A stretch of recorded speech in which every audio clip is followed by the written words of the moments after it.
This is Joe Juba, co-host of SADcast, a proud member of the Education Podcast Network. Each show on the network is independently owned, and the views expressed may not represent those of other podcasts. For the best education podcast, visit edupodcastnetwork.com. Hello, Empowered Principals. Welcome to episode 435.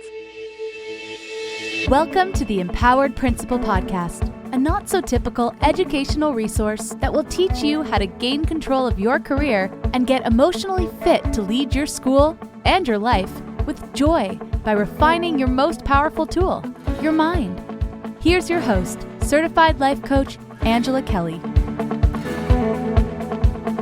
Well, hello, my empowered principals, my empowered district leaders, and my empowered aspiring leaders. This one is for you, aspiring leaders, and district leaders and site leaders. Listen up too. This is the time of year where we are cultivating our aspiring leaders into leadership positions. We want to encourage them, inspire them, support them. And one of the ways that you can do this is to have them listen to this episode of the Empowered Principal Podcast. This episode is a segment of a recording of a training that I did for aspiring school leaders. Aspiring school leaders, if you want to land a position in school leadership, I have a program specifically designed to help you build up the identity of a school leader, the skill set of interviewing, connecting authentically, and landing a job in school leadership. This is the time of year to become a school principal, or if you're a school principal and you want to land a job in district leadership, the same concepts apply. So this episode is an excerpt from the Aspiring School Leaders Workshop 2026. Enjoy. There's no perfect teacher out there. There's no perfect leader out there. But we're moving through this journey together here in the empowered principal world. So ground yourself in this desire for growth, because it's going to tether you in moments of stress, confusion, uncertainty, really painful moments. It'll tether you. This work is hard. It's hard mentally, but it's hard emotionally, because you're in the business of people. We're about the humanity here. So you become a leader first for you, then for them, then for the greater good. So I always say for us, for them, for the greater good. It's a spin-off of what my coach used to say, for me, for you, for us. But for us as leaders, we have to become a leader, one who leads herself, himself, theirself. We lead ourselves to be ordered to lead them, our staff and students, for the greater good of our families, communities, and all of humanity. So this work, the desire to get into this job, has to feel good. You have to want it, right? It's like Rocky. You have to want to get into a ring and get beat up, right? You have to have a desire, a hunger, bringing your talents, your strengths, your brilliance, but also knowing that with you comes those moments of weakness, those areas you don't feel as strong in, those Achilles heels, right? All of you comes into the ring. But if it's a calling, if it's compelling, that tethers you, it grounds you. And look, anybody can do anything, right? I could go train to be a boxer at the age of 55. I could go do that, but I don't want to do that. So I'm not compelled to do it. So it would not be fun for me. It would not be a goal. I wouldn't sustain that goal. I wouldn't pursue it. And even if I pursued it for a hot minute, it wouldn't last because I don't have the desire. It has to be fulfilling. It has to be something you want to do. So there's something beyond the skill of being a leader. So many people come into my program and they're like, I want to know how to do this job.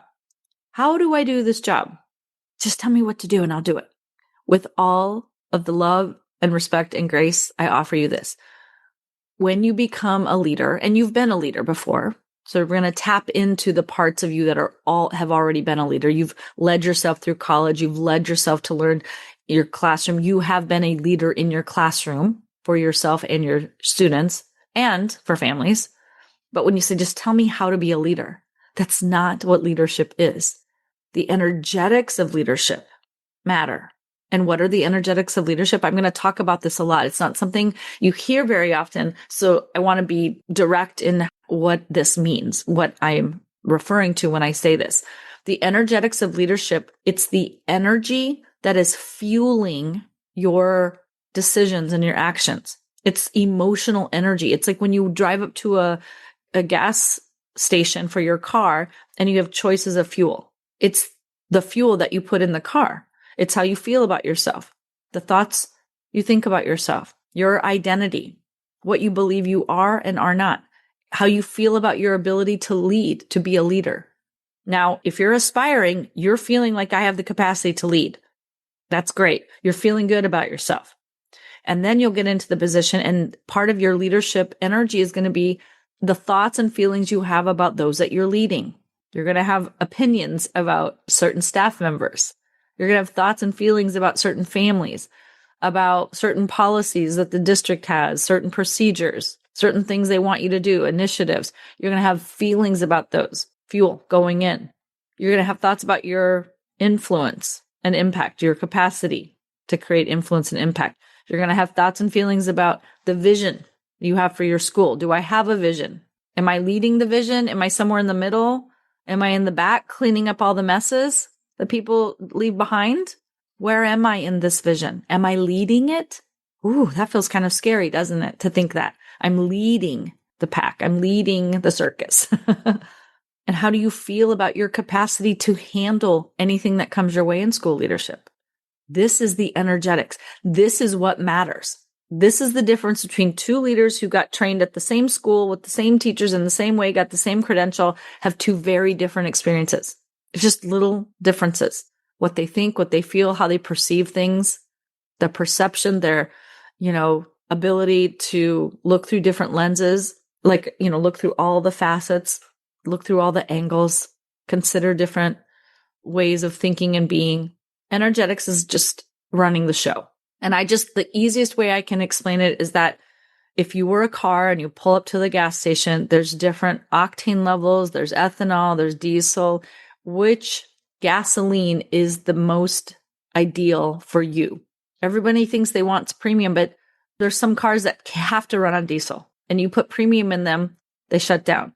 Or if you use ethanol in a car that's not equipped to handle ethanol, doesn't work, shuts it down. It's not that one's better than the other. It's which is the right energetics for you, which is the right fuel, the right thoughts, the right feelings, the right mindset for you.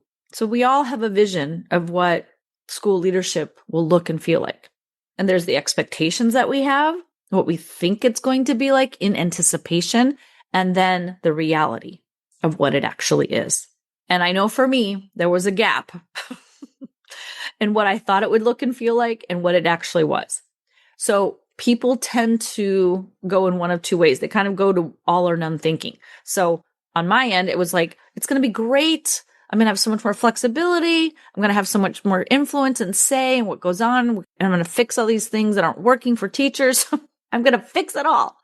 I had just this very sunshiny energy.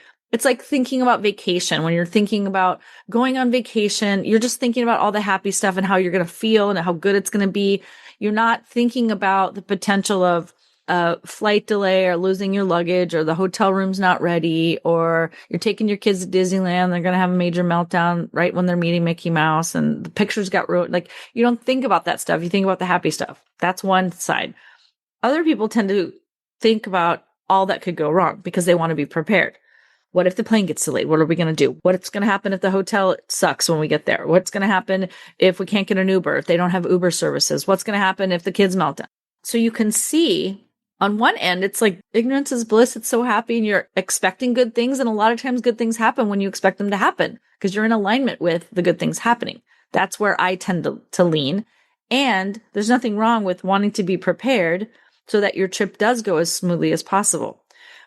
However, when you're all daisies and roses, you can get severely blindsided when you step into school leadership, which is what happened to me. I was smacked in the face at the reality, and it was harsh. And it made me go into a identity spiral. I call these identity quakes. We're going to talk about this in a minute, but like I spun out of control. Like, what have I done? This is terrible. I'm not good at this. I'm not cut out for this. I can't do this job. Like this just, I got to go back to the kindergarten classroom. But then I felt all this shame and embarrassment and guilt because I felt I was failing. I felt like something had really gone wrong. My nervous system completely short-wired, dysregulated. And I had a hard time my first 2 years. And because of that, and because I didn't know how to get into the energetics of leadership, I got a coach is what ended up happening. But I was really spinning. I did not serve my first school to the best of my capacity because I was so caught up in how I felt and the disillusionment. That's why I'm bringing it up. I want to bring you into the land of and. So it's not all sunshine and daisies, but it's not all doom and gloom. Over here, you have the person who doesn't ever really go into school leadership because they want to, but they got to know this and that. And what if this happens? And I don't know how I'm going to handle that. So I got to prepare. And they go overanalyze and they overthink and they already got to talk themselves out of it. And they're never quite ready. Maybe next year, maybe one more year. Maybe I'll just go and they ease in. But in the land of and, where you understand that it's a 50-50 experience no matter what, then you think, okay, these hard things are going to happen, but I've got the capacity to handle them when they come. I don't need to know everything now. These people be like, I trust that this is going to be an amazing experience. And I know there will also be hard times and I can handle it when they come up, right? Sometimes we romanticize leadership. I'm going to have so much more time and flexibility and power and I can come and go. I thought all the things, right? I thought it was going to be, when you view the principal, just like she gets to be out of the classroom. Like I felt like I want to go to the bathroom midday. Like I don't want to have to wait till lunch. Must be so nice to just sit in meetings. It must be so nice. And then I got into it, right? Other people are like, I would never do that. It is the worst job in the world. Can't handle it. This person's not going to make it. And this person's not going to make it unless they go into the land of and. And here's what I want to tell you. I don't want to break your heart, but I do want to set you up for success. Being a principal, or if you're aspiring to be a district leader, being in a leadership position of any capacity, it's not better than not being in it. It's just different. So as a teacher, you have great days, exceptional days. This is why I went into teaching. Best day ever. And you have the hardest, most heartbreaking, heart-wrenching, horrible, no good, very bad days where you're like, why? I'm leaving education. This is horrible. Nothing works. The kids are terrible, whatever. And we're never going to do it again. We're going to go sell lattes at a local coffee shop, or we're going to run to the beach and make Mai Tais, right? We want to get away. Exceptionally hard teaching. School leadership, you have exceptional days. You're like, oh, that is exactly how I thought it would feel. It's amazing. And you're going to have heart-wrenching, heartbreaking, no good, very bad days. And you're going to wonder why you ever stepped into school leadership. It's 50-50, folks, whether you're a teacher, a site leader, a district leader, whether you're a homemaker, whether you're in corporate. But if you can align to, that's why I said, when you can align to the calling, the mission, the hard days, you accept them as part of the mission, as part of the calling. This is the work I want to do, even on the hard days. It's like parenting. Even on the hardest of days when you're like, motherhood, fatherhood, parenthood. I don't know about this, but you would never, right? We love our babies still, even on the heartbreaking days, the days they graduate and leave us, the day they, get their first tooth and you're like, oh, I like that toothless grin, right? We romanticize our lives or we catastrophize them. Empowerment brings you back to the land of and. Okay. So why should we even dip our toe in leadership? Why are we going here? It's because as humans, we are wired for growth. We are wired for evolution. That's why we're in the business of education. We loved it. We loved learning and growing. Most educators liked school. Even though school could be greatly improved, we loved school as kids. We loved playing teacher. You probably played school outside of school, right? Okay. Why we do this? Humans are wired for growth, for evolution, not stagnancy. They don't want to just sit around and do the same thing Groundhog's Day for 50 years. You want to get out. You want to learn how to surf. or you want to go mountain biking, or you want to learn how to crochet, or you want to learn how to create beautiful meals, or you want to learn how to communicate better, or you want to learn how to play guitar, or whatever. There's a bazillion endless things you can learn and grow. Personally, professionally, doesn't matter. We're not wired for stagnancy. We're wired to be alive, to be engaged, to enjoy this opportunity of life that we have. And if you think about being new, I love this part. All of us were new at some point. Everything we've ever experienced was new at some point. Learning how to drink from a glass without spilling used to be really hard. Have you seen a toddler or a very elderly person struggle with this? Everything was new at some point. And when we were little, I have one of my closest friends has babies. She's got a 4-year-old and a 9-month-old. He'll be turning 4. But I love watching them because I'm not the mother. So I have a degree of separation. I can observe them in just pure joy and just observe them being little humans without all of the world's worries on their shoulders. Everything is new at some point. They love it. They explore it. They embrace new things. Everything for them. They're excited. They giggle. They're happy. They're interesting. Oh, it's just divine joy to see children learning, which is why we're in the field. Whether you are teaching littles or you're teaching way up to the big kids, the big adults, right? You could be teaching at a university level, but those freshmen, it's new. And when we're little, we love being new. We love the excitement. And then as we grow older and we get more self-conscious, and then we have social pressures and opinions that, come in and encroach on our learning and our being new, we didn't used to not care what it looked like. And as we get older, we start to care. We start to not to want to be new. I don't want to go. I'm taking dance classes right now. And I feel myself like we go and we practice at my friend's house on Monday nights, but then we go to the class on Wednesday nights. And I feel so much pressure because these people are good dancers. I got into an intermediate class and I had no business, but I'm doing it because so I could go with my friend. So she teaches me all the things, the steps, and then I go and I fuddle around. I feel the discomfort of being new. But what I decided to do was apply my own thought process and my own concepts to that class. So I go in and I'm like, yep, I'm brand new. Yep, I'm just learning. Yes, I am a brand new intermediate. So I am an intermediate, but I'm new at being intermediate. I'm not an advanced intermediate. I'm not an intermediate. I am a new intermediate. But I'm going to just come in with puppy dog energy and have fun and smile and laugh and thank people.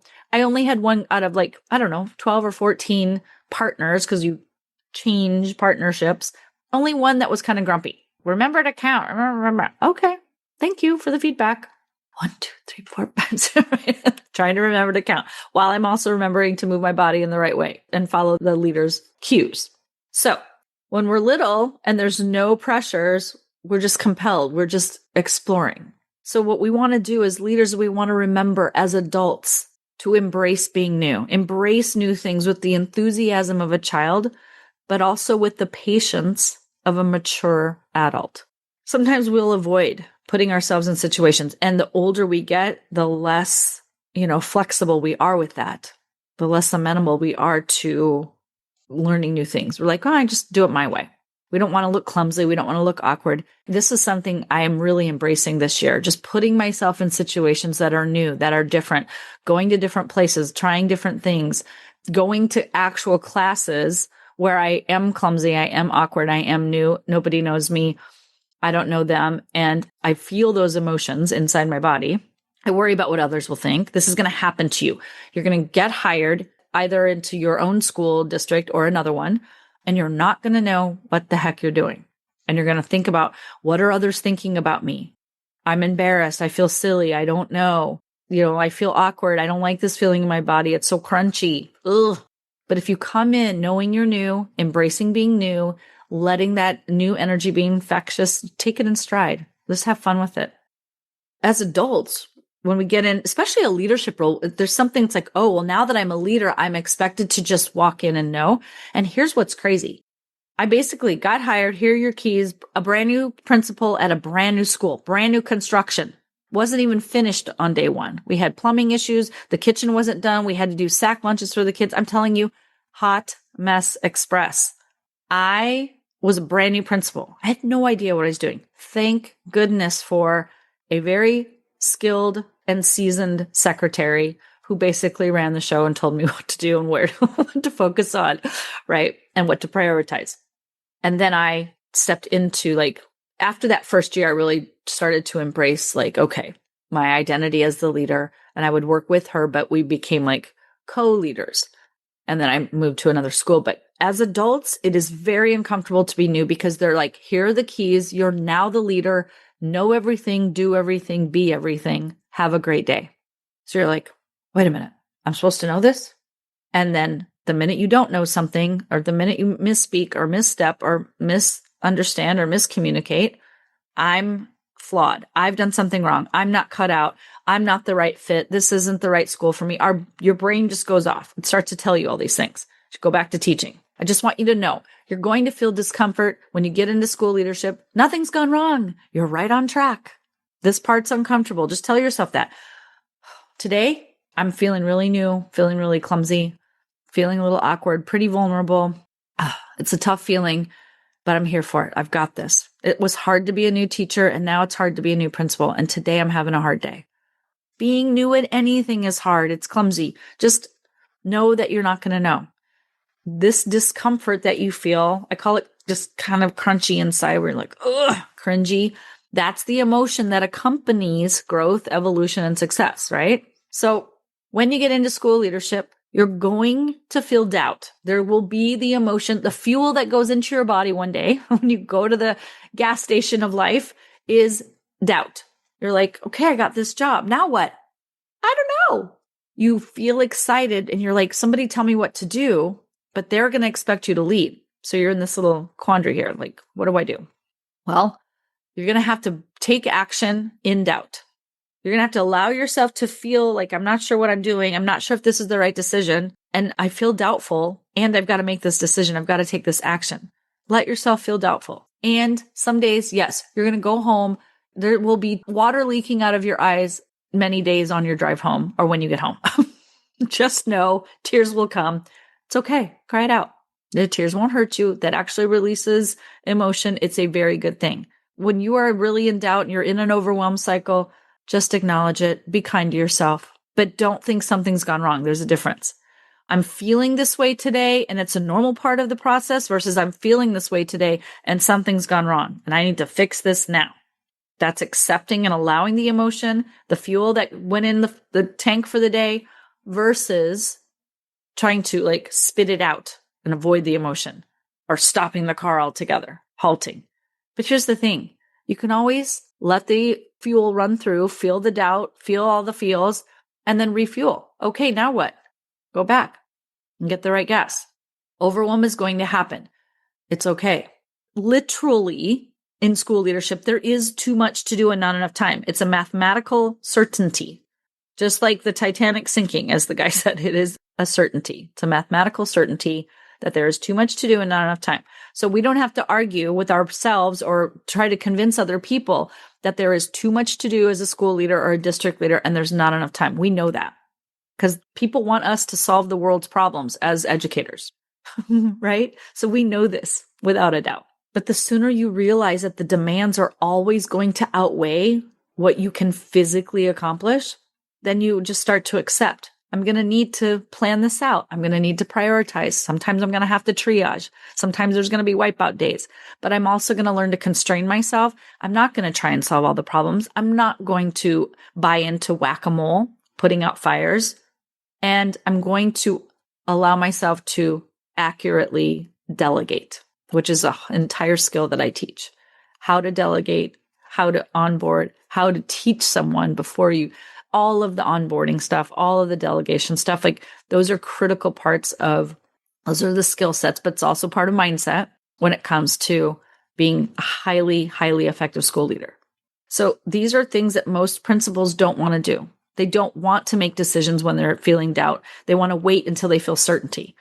That delays, it stagnates. They don't want to delegate because they want to make sure they do it themselves and get it done right the first time, right? They don't want to have to prioritize because everything feels like a priority, especially in your first year. It's just fire hose coming at you. What do I do? You have to learn the skill of slowing down. But in order to learn the skill of slowing down, you have to have the mindset that it's okay to slow down. So this is why I talk about mindset over skill set, because you can't create the skill set, the practice, the things that you do without the mindset of who you have to be, that it's okay to slow down, that it's safe to slow down, that it will be better for you and your school if you take the time to slow down, to plan, to prepare, to think, to constrain, to prioritize, to learn, to come to, just one of my other programs, like to be in a program, to be at the table like this, where you slow down for an hour a week and you have these conversations around mindset to get you in the place to then create the skill set. They go hand in hand. So your mind will want to indulge in overwhelm. I'm so overwhelmed. Brand new leaders, it's a thing. Overwhelm's actually a thing. You're going to want to indulge in that. You're going to want to swim around and you're going to feel sorry for yourself because there's so much to do. Mathematical certainty. There's too much to do and not enough time. Now what? What do we want to do? We want to respond with prioritization, constraint, and slowing down. But what we do is we react. We tend to go overwork, overschedule, overexert, overplan. We just crunch too much in, and then we're frustrated that we planned all these things and nothing got done. So just be careful if overwhelm starts to become the excuse that you don't have the time, because that will become an identity. I'm the school principal who never has enough time. There's too much to do, not enough time. I don't have the time. I don't manage my time. I don't prioritize my time because I don't have time to do all of that. I don't have time. There's not enough time. Your relationship with time will erode your capacity to lead. You have to build a healthy relationship with time. That is an entire mastery course that I teach.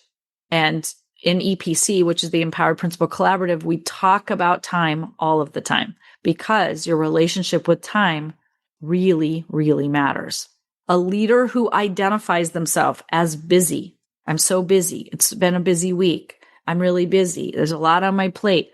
This story, this identity of a leader who's always busy, you will forever feel busy and overwhelmed. If that's the story you choose, if that's the title of your book, the title of your career, the identity that you embody, you'll forever be busy. And here's where people get a little bit gray on this. Busy does not mean productive. I can remember trying to look busy so that people thought I was being a productive principal. So silly. I wanted to be very busy. And I thought, gosh, if I had any downtime, I must be doing something wrong, right? So here's my invitation. The solution to overwhelm is this. When you start to feel it, you'll know. You'll feel it in your body. Tune in and say to yourself, I'm not too busy to slow down. Because if you start saying, oh my God, I'm so busy, I'm really slammed, I'm overwhelmed, it's the fuel you're putting in the tank. You want to put a different octane in. Take a breath, slow down, break your tasks down. What's the one thing you want to get done today? If you could walk out of the door with one thing being done today, what is it? That's where planning mastery, time mastery, balance mastery programs, all of these programs in EPC, which is the Empowered Principal Collaborative, I've created them because it's the mix of the mindset plus the skill set, who to be and how to apply. Okay. So for people who feel overloaded, even for the most enthusiastic of extroverts, you're going to experience people overload because you're in the business of people all day long. So you've got kids coming at you, teachers, staff members, parents, community members, school board, district level, county, state, whatever, office staff, your, psychology, counseling staff, nursing staff, custodial staff, cafeteria staff members, transportation, technology. You're going to have days where you're like, no more people, please. No, thank you. You'll be tired of dealing with people. I'm pretty extroverted. I like people, but I have a limit. I'm just don't want to deal with people today, right? It's energy, right? They're filling their tanks and they're coming at you. And some of them are like, ah. Other people are calm. Some people are very insistent. Some people are aggressive. There's a lot of energy that you're holding space for. So there's going to be their energy, their requests, their personalities, their quirks, their demands, right? What they want, their opinions. They all want your time and attention. It gets annoying. you get overloaded. Again, nothing's gone wrong. You're a human. And some days you have more capacity for it than others. You're just going to be in tune with that capacity. So when you start to feel annoyed, irritated, impatient, again, slowing down, give yourself permission to take a break. I cannot emphasize enough the power of stopping and taking a few deep breaths to re-regulate yourself, because your brain will go on autopilot, your body goes on autopilot, and then your identity becomes reacting versus responding. You want to give yourself some permission to close that office door, if you have one, and get some alone time. Just a few minutes can make a big difference to gather yourself. Or if somebody's really set you off, you might need to be angry for a few minutes or to cry for a few minutes and then reapply. The slowing down, the permission, the identity of like, I'm a human too. I'm a principal and I'm a human. I'm a district leader and I'm a human and I have human emotions, expands your capacity, expands your perspective. Just separate yourself from them. And this is where I talk about relationship and communication mastery in EPC. Okay, this one is really for the brand new leaders. And sometimes we have imposter syndrome even as veterans, because there's always something we don't know. And we're like, wait a minute, I've been doing this job. I tell this story all the time, but Dr. Kreitz was one of my favorite principals. She had been doing site leadership. This was her 19th year. I think I was in like my third or fourth year. And I said to her, Dr. Kreitz, when does this ever get easier? And she looks at me, this was a tall, thin woman. She had presence. She had power. She was an empowered principal, like the poster child of empowerment. She just put her hands on her hips. She said, honey, it never gets easier. What are you talking about? When she said that, she kind of laughed. And she goes, that's what I love about it. I love it. I love it's always different. I love this and I love that. And I literally felt the burning of tears coming, like, what is she saying to me right now? This never gets easier. Oh my gosh, I don't think I can do this.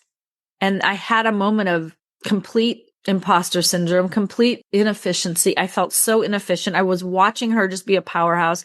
I felt completely incompetent, comparing, despairing. Yes, I know. But in the moment, like, I just wanted to be like her. She made it look so easy. She made it look like flow. She made it look fun. She looked like she was enjoying herself. And I was like, I want that, because I was spinning out in my head.